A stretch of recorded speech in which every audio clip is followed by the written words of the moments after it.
ఇప్పుడు అందుతున్న breaking news BJP TDP Janasena పొత్తుల్లో భాగంగా త్యాగానికి సిద్ధపడ్డారు జనసేన అధినేత పవన్ కళ్యాణ్.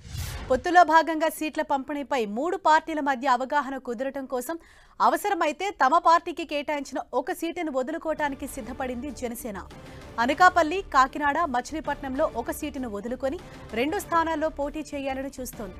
దీంతో బీజేపీ టీడీపీ జనసేన కూటమికి ఇబ్బంది లేకుండా ముందుకు వెళ్తుందని భావిస్తోంది.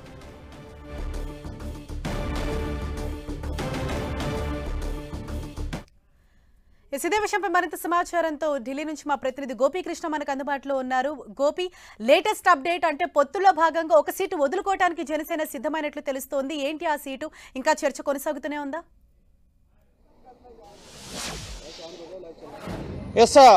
ఎన్డీఏలోకి టీడీపీ చేరిక, అలాగే ఏపీ అసెంబ్లీ లోక్సభ ఎన్నికల్లో టీడీపీ బీజేపీ జనసేన కలిసి పోటీ చేయడం వెనక జనసేన కొన్ని త్యాగాలకు సిద్ధపడినట్లుగా తెలుస్తోంది.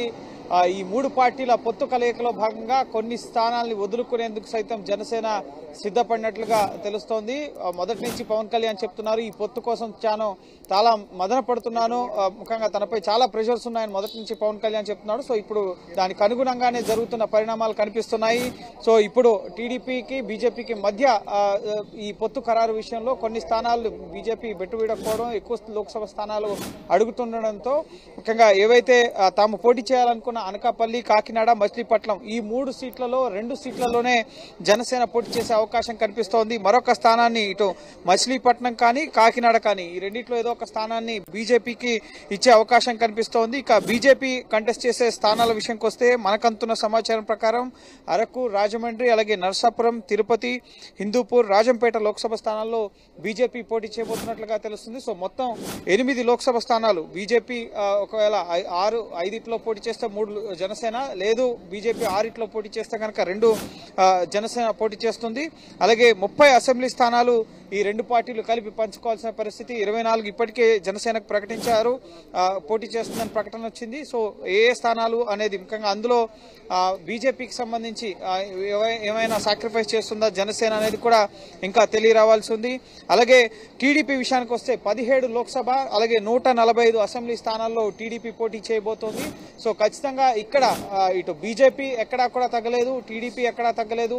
సో సాక్రిఫైస్ చేయాల్సి వస్తుంది మాత్రం ఒక్క జనసేననే, పవన్ కళ్యాణే. సో ఇప్పటికే సీట్ల ప్రకటన విషయంలో కానీ లేక టీడీపీతో కలిసి లిస్ట్ అనౌన్స్ చేసినప్పుడు కానీ చాలా ముఖ్యంగా జనసేనలో వ్యతిరేకత మొదలైంది. చాలా మంది నేతలు పార్టీని కూడా వీడారు. సో ఇప్పుడు ఈ పొత్తు సర్దుబాటులో భాగంగా నెక్స్ట్ జరిగే రాజకీయ పరిణామాలు ఖచ్చితంగా ఆసక్తికరంగా ఉండబోతున్నాయి. జనసేన క్యాడర్ దీన్ని అందరికీ అంగీకరిస్తుందా, సో ఏం జరగబోతుందనేది మనం వేచి చూడాల్సి ఉంటుంది. అలాగే పొత్తులు ఏ సీట్లు ఎవరెవరు పోటీ చేస్తారో అనే దానికి సంబంధించి అధికారిక ప్రకటన కూడా వెలువడే అవకాశం కనిపిస్తుంది.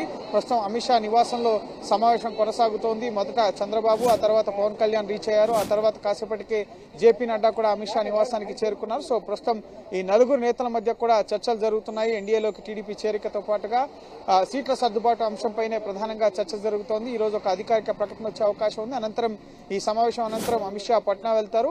అలాగే చంద్రబాబు, పవన్ కళ్యాణ్ ఇద్దరు కలిసి ప్రత్యేక విమానంలో విజయవాడకు రాబోతున్నట్లుగా సమాచారం. సో విజయవాడలో అనౌన్స్ చేస్తారా లేక ఢిల్లీలో అనౌన్స్ చేస్తారా అనేది తెలియరావాల్సింది. అలాగే ఎన్డీఏలోకి టీడీపీ ఫార్మల్ గా చేరిక అంశం పైన మార్చి 13 తర్వాత ఢిల్లీలో ఎన్డీఏ సమావేశం ఉండే అవకాశం ఉంది. ఇంకా అనేక పక్షాలని ఎన్డీఏలోకి ఆహ్వానిస్తుంది బీజేపీ, బీజేడీ కానీ అలాగే ఆర్ఎల్డీ, ఇటు టీడీపీ, ఇంకా చాలా పార్టీలతో కలిపి ఢిల్లీ వేదికగా ఎన్నికల షెడ్యూల్ వచ్చిన తర్వాత ఒక భారీ ఎన్డీఏ బల ప్రదర్శన ఢిల్లీ వేదికగా జరగబోతున్నట్లుగా తెలుస్తోంది. సో ప్రస్తుతం అయితే సీట్ల సర్దుబాటు విషయానికి సంబంధించి మరి కాసేపట్లో కొంత స్పష్టత వచ్చే అవకాశం ఉంది. ఈ సమావేశం అనంతరం అది ఢిల్లీ వేదికగా ప్రకటిస్తారా లేక విజయవాడ వచ్చి అక్కడ టీడీపీ అధినేత ఇటు చంద్రబాబు అలాగే పవన్ కళ్యాణ్, పురంధేశ్వరి కలిపి మీడియా సమావేశం ఏర్పాటు చేస్తారని మాత్రం మనం వేచి చూడాలి.